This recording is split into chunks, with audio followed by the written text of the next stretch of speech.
Bonjour tout le monde, c'est le Spoodcast, moi c'est Hélène et dans cet épisode je vais parler de Saw. Saw, ou Décadence au Québec, est un film d'horreur et thriller américano-australien. Il est sorti en 2004 et il était réalisé par James Wan, le réalisateur entre autres de Insidious et des Conjuring. Au scénario, on retrouve Lee Whannell, d'après une histoire de Lee Whannell et James Wan. À la musique, Charlie Clouser, qui est accessoirement un ex-membre de Nine Inch Nails, donc si la BO vous rappelle un peu Seven, c'est normal. Au casting, on retrouve Cary Elwes, Danny Glover, Monica Potter, Michael Emerson, Ken Leung, Tobin Bell et Lee Whannell. Au niveau des fun facts, Lee Whannell et James Wan ont eu beaucoup de mal à financer leur film. Ils ont alors décidé de renoncer à leur salaire au profit d'un pourcentage sur le film en cas de succès hypothétique. Essuyant de nombreux refus des producteurs, ils ont décidé de puiser dans leurs propres économies et s'endetter afin de pouvoir filmer la première scène du film. Dupliquée sur DVD, la scène fut envoyée à Greg Hoffman qui tout de suite accepta de produire le film. À l'origine, le film devait être un direct-to-vidéo, mais après des projections tests particulièrement convaincantes, il s'est vu accorder les honneurs d'une sortie sur grand écran. Tourné avec un budget de 1,2 million de dollars en seulement 18 jours, il rapporte plus de 100 millions, devenant l'un des films d'horreur les plus rentables depuis Scream en 1996, et lance ainsi une saga longue de plusieurs films. Entre 2004 et 2006, Saw a été sélectionné 22 fois dans diverses catégories et a remporté 8 récompenses, notamment le prix public du meilleur film au Festival du film d'horreur et fantastique de San Sebastian en 2004, le Schmooze d'or du meilleur film d'horreur de l'année en 2004, le Schmooze d'or de la scène la plus mémorable d'un film en 2004, le prix du meilleur scénario au Fantasporto en 2005, le Pégase, c'est-à-dire le prix du public au Festival international du film fantastique de Bruxelles en 2005, le prix du jury au Festival international du film fantastique de Gérardmer en 2005. Le titre Saw a plusieurs sens. Déjà, puzzle.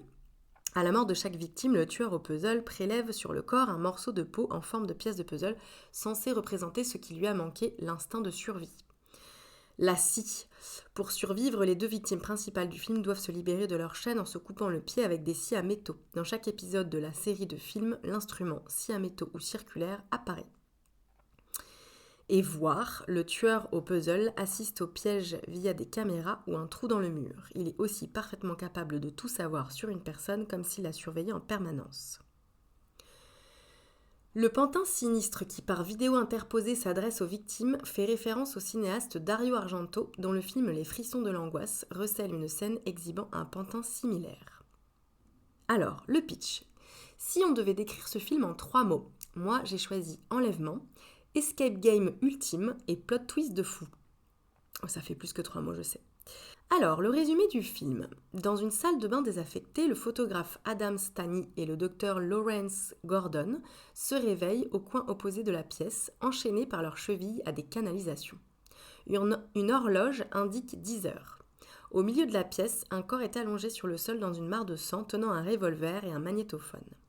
Lawrence et Adam trouvent dans leur poche des cassettes sur lesquelles il est écrit « Écoutez-moi ». Après avoir enclenché les cassettes, celle d'Adam lui indique qu'il doit s'échapper de la salle de bain et celle de Lawrence l'informe qu'il doit tuer Adam avant 18h. Sinon, son épouse et sa fille seront tuées et il sera laissé pour mort dans cette pièce.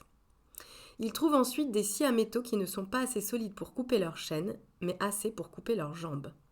Lawrence comprend que leur ravisseur est le tueur au puzzle, Jigsaw Killer en anglais, qui n'assassine jamais directement ses victimes, mais les met dans des situations qui les poussent à le faire elles-mêmes.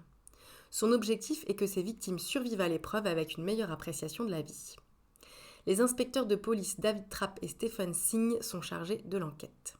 Alors, mon avis, écoutez, à la fin du film, Inès, mon enfant qui a 15 ans, a dit, je cite, « Le scénariste de ce film est un génie ». Je pense que ça résume pas mal notre avis. Moi, j'avais déjà vu ce film il y a quelques années. Et je l'avais trouvé assez génial déjà à l'époque. Et en le revoyant là avec Inès, j'ai trouvé que c'était toujours aussi génial.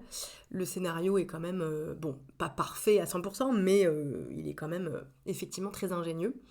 Et j'ai repassé un très bon moment à voir ce film. Mon personnage préféré, eh bien, contre toute attente, je pense, c'est Zep. C'est un aide-soignant qui fait remarquer aux médecins que les patients ont des prénoms et sont des personnes. Et le pauvre, alors il est quand même victime du tueur, et ça j'ai trouvé ça hyper injuste, parce qu'en fait il n'y a rien qui indique vraiment dans le film pourquoi on s'en prend à lui. Mon personnage détesté, eh bien, c'est Lawrence Gordon, le médecin, justement. Il est l'une des victimes de Jigsaw, mais bizarrement, le spectateur n'a pas tellement d'empathie pour lui parce que ça a l'air d'être un sale con. J'en dis pas plus pour ceux qui l'ont pas vu, même si c'est un très vieux film, mais voilà. Si vous l'avez pas vu, regardez-le, c'est super. La scène que j'ai trouvée la plus marquante dans le film, eh bien, ceux qui l'ont vu vont comprendre, c'est la fin. C'est un plot twist de malade, mais je ne vous dirai rien au cas où vous ne l'ayez pas vu. Voilà, regardez-le et vous comprendrez pourquoi c'est la fin qui est la scène la plus marquante de ce film.